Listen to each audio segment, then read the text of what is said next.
Leo, welcome to your reading for the year of 2026.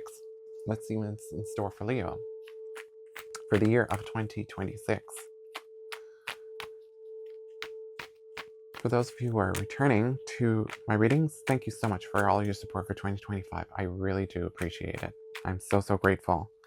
For those of you who are new to my readings, I do tarot card readings based on your astrology sign. All the other signs should be available on my profile depending on where you are viewing this.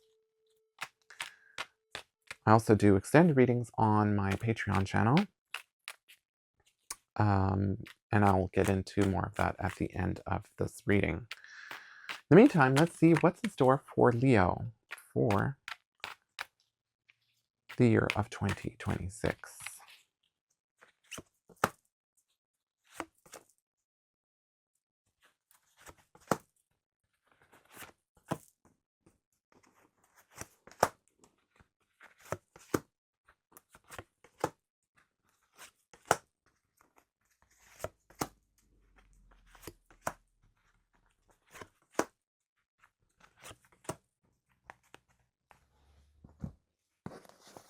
So Leo, the year begins with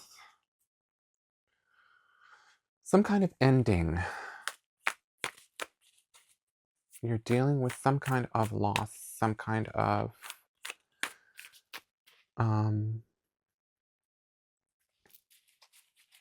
you're being forced to put something behind you.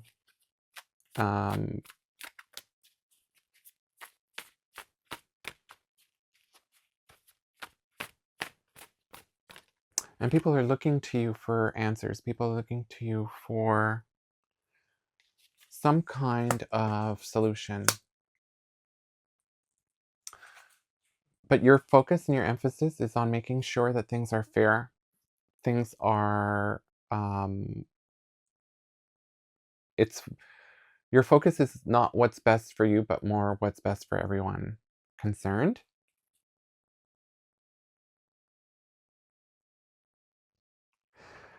It's almost like you're being thrown into a set of circumstances where you're going to have to make the best of things. And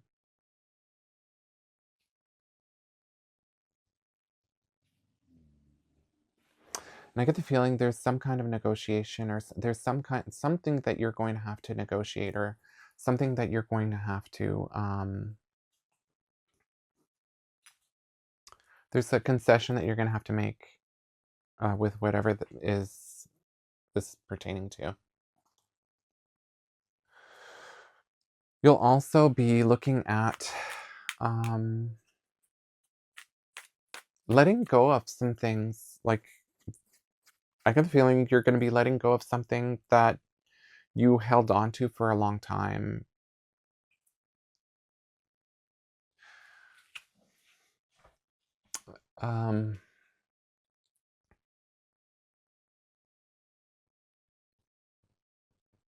I remember when I was younger, I used to go to a certain bar, and this was before we had cell phones. Shocker. And,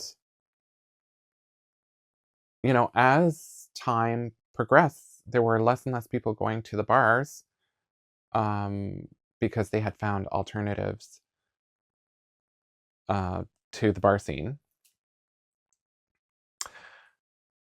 What I'm trying to say is, and these bars had closed. They had closed down. They had tried holding on as long as they possibly could. They even did fundraisers. They did all kinds of stuff to stay open, but times change, culture changes. This is something like that, where there's like a dream, there's like a goal that seemed solid a while back, and it didn't adapt, it didn't shift with time. It stayed stagnant. And the support that you were hoping to keep that dream alive is kind of like shifting. It's like gone. So now it's your turn to let go and find something new. This sounds very specific, but And there's hard work involved. You've been working really hard at um you've been working really hard to keep this working. Like you've invested a lot. You've given up a lot, and you've really relied on a lot of people to help keep this going, but it's now drawing to its end. Or sorry, it will be drawing to its end, because I keep forgetting that I'm talking about like the year as it progresses. And this is like February into March. You're going to finally just let go of that dream and probably build something new.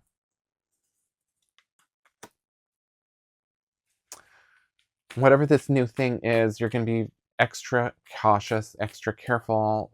There's worry that you're going to find yourself in other difficult situations.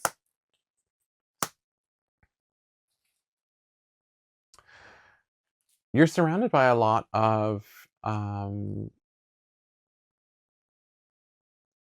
not impulsive, but just like there are a lot of people around you who are not patient, who have a lot of emotional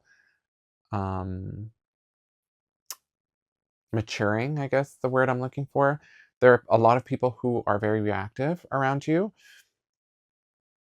I'm not saying that there are people who want blood or anything like that, but I'm not seeing a very responsible. It's like you're fighting off a war on two sides. You know what needs to be done versus dealing with um, individuals who are very like self-interested, very impulsive, who aren't thinking in terms of like long term around you. I mean, it could be children, it could be employees, it could be colleagues, it could be siblings, it could be family members. I get the feeling that whoever these people are, they've managed to influence your decision for the longest time because you were relying on them. You didn't have the energy or the effort to be able to make those choices yourself. But you're now realizing that a lot of those decisions are very short term. You've got to start thinking long term, whatever that means to you. And by April, there's some kind of financial situation happening. And I think it's tied to whatever this letting go is.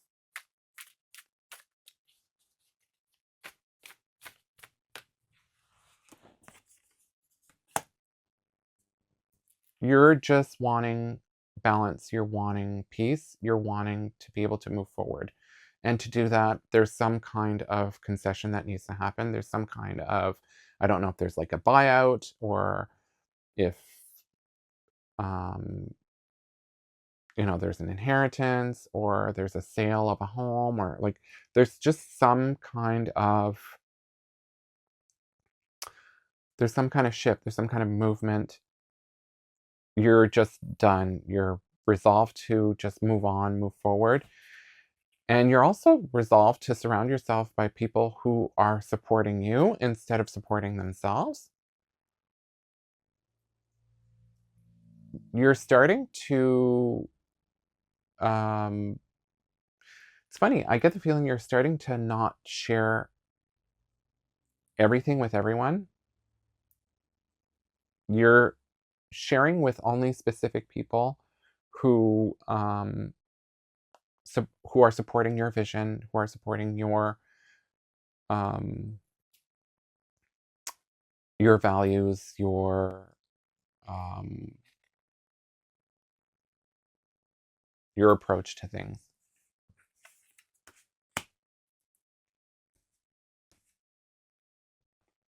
There's also an opportunity coming in.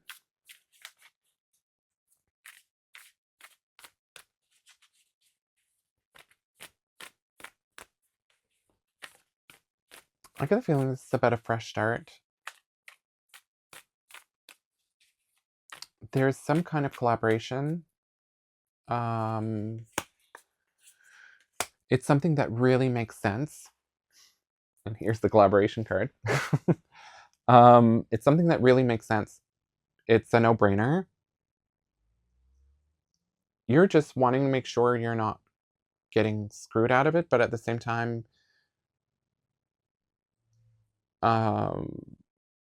yeah, it's the only thing that kind of makes sense right now. Sorry, in May. In the spring.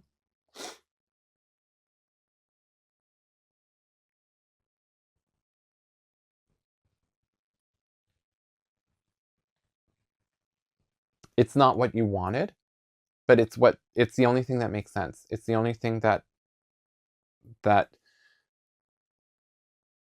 brings balance and joy and peace and harmony to all of the people involved. And you feel much better by the beginning of the summer. You feel a lot better about your circumstances than you did at the beginning of the year. There's potential for real growth and real joy. You're still cautious, but you are optimistic. You're seeing the potential for happiness, for great joy in the future.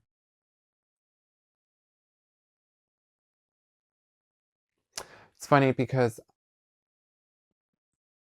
prosperity doesn't necessarily have to mean money. I mean, it's really important in the world that we live in, but at the same time, there are a lot of people who've made money their biggest priority, and then they find themselves not well or dealing with some kind of spiritual or emotional situation. There's a recognition of prosperity in other areas of your life here, whatever that means to you. There's like a gratitude, there's a sense of gratitude and appreciation for growth and harmony in other areas of your life. So I'm going to leave things here. I'm going to go to the Patreon to finish the rest of the year. You're more than welcome to join me there. For those of you who are new to my readings, I do additional readings on my Patreon. Usually for the price of a coffee, it's really not expensive, but I'm going to make this a bit more expensive because it's for the whole year. It's really, I'm not going to exaggerate, double the price or anything like that. You're more than welcome to join me there. The link for my Patreon is listed somewhere on this video or in my bio or in the description for this, depending on where you're viewing this. If this is where we leave things, thank you for liking, connecting, commenting with these videos. The more you interact with them, the more there's an opportunity for the algorithm to share these videos with those who haven't had the opportunity to see them. I wish you all the best for 2026. Thank you again for all your support for 2025, for those who are returning. I wish you love, money, prosperity, joy, happiness for the coming year. And thanks again for your support. Namaste and take care.